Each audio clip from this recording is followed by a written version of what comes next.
Hola a todos, en este vídeo vamos a hablar de los distintos métodos de separación de mezcla que se utilizan en el laboratorio de química. Estos serían los diferentes tipos de separación de mezclas que se utilizan en el laboratorio y vamos a ir viendo uno por uno sus características y algunos ejemplos sobre ello. A modo de introducción diremos que las mezclas se pueden separar mediante diversos procesos físicos y químicos. Nosotros vamos a utilizar estos 7 métodos de separación de mezcla, que serían la decantación, la centrifugación, la filtración, la evaporación, la destilación, la cristalización y terminaremos con la sublimación. Comenzamos por la decantación. La decantación se utiliza para separar mezclas inmiscibles. ¿Qué quiere decir que las mezclas sean inmiscibles? Pues que en disolución no se distinguen los componentes. Esta decantación puede ser mezcla de líquidos y sólidos, que es este tipo de mezcla se deja reposar para que el sólido se sedimente, o puede ser mezcla, por ejemplo, como el agua y el aceite, que es la que vemos en la ilustración. Vemos cómo el agua y el aceite tendríamos en un embudo de decantación, tendríamos la llave que saldría el agua primero, porque el agua, al ser más denso que el aceite, se quedaría abajo y el aceite se quedaría arriba.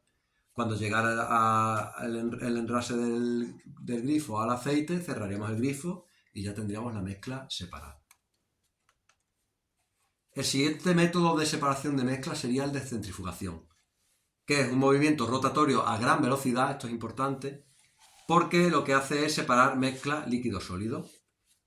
En la foto vemos el ejemplo que es muy común, que es el de centrifugación de la sangre, que lo que se hace es colocar la muestra de sangre en un tubo de ensayo y una vez que se somete a centrifugación, la parte de la sangre más densa quedaría en el fondo del tubo y lo más ligero subiría a la superficie.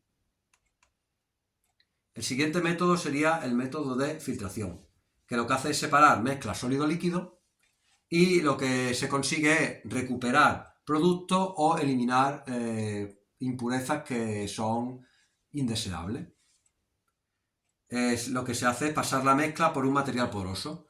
En este caso, como se ve en la foto, el material poroso sería papel de filtro en un embudo, y un ejemplo muy común también de este método sería el café.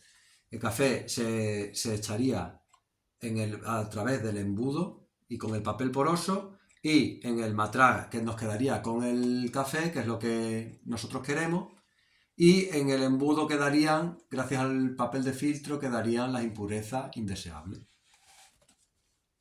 El siguiente método es el método de evaporación. Este método lo que hace es que un sólido se disuelve en un líquido y lo que hace es calentarse hasta que el líquido se evapora, quedando el sólido en el recipiente, y un ejemplo de ello sería una mezcla de agua y cloruro sódico. El cloruro sódico es la sal común que tenemos en casa. Vemos cómo se evaporaría el agua y nos quedaríamos solamente con la sal. Otro de los métodos de separación de mezclas sería la destilación. Hay muchos tipos de destilación: destilación fraccionada, destilación por arrastre de vapor, etc. El fundamento teórico de este método sería separación de mezcla de líquidos miscibles, es decir, que en disolución sí se mezclan. Tiene distintos puntos de ebullición estos líquidos, por lo tanto lo que se hace es que se evapora primero el líquido con menor punto de ebullición y después se condensa a través de un enfriamiento. ¿Qué ejemplo común de la vida cotidiana se puede utilizar para hablar de la destilación? Pues por ejemplo el alcohol. Las bebidas alcohólicas lo que se hacen es someter a destilación para separar los componentes no deseados del alcohol puro, que es el que utilizamos para las bebidas. El siguiente método que vamos a desarrollar es el método de cristalización. Es un método empleado para separar un sólido disuelto. ¿Qué se hace con la mezcla? Pues se calienta y después se enfría para conseguir cristales. Como vemos aquí, vemos los cristales y se forman cristales después de enfriarse en un baño de hielo. Estos cristales después se someten a una filtración y se separan.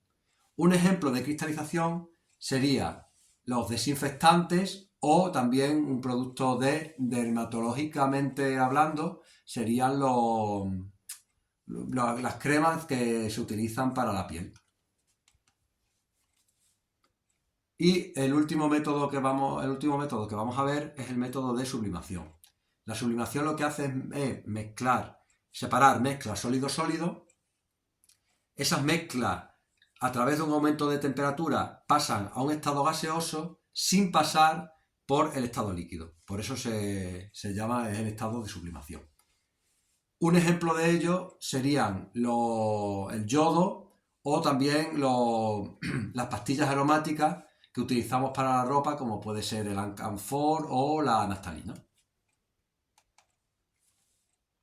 Como conclusión, vemos que los métodos de separación de mezclas son muy utilizados desde antiguamente y nos sirve muy bien para separar esos compuestos que necesitamos o los que no, o quitar las impurezas de otro que no necesitamos, eliminar las impurezas. Y así también se pueden conocer, gracias a esa separación de mezclas, se pueden conocer las propiedades físicas y químicas de ciertos elementos. También en el tema del petróleo, ¿qué es lo que ocurre? Pues que en las petroleras se extrae el crudo y ese crudo que se extrae tiene alrededor de 450 compuestos químicos diferentes. Entonces, todos esos compuestos químicos, gracias a los métodos de separación de mezcla, podemos conocerlos, manejarlos en el laboratorio y darles un uso adecuado. Estas serían las referencias utilizadas para este trabajo y me despido agradeciendo el interés. Muchas gracias.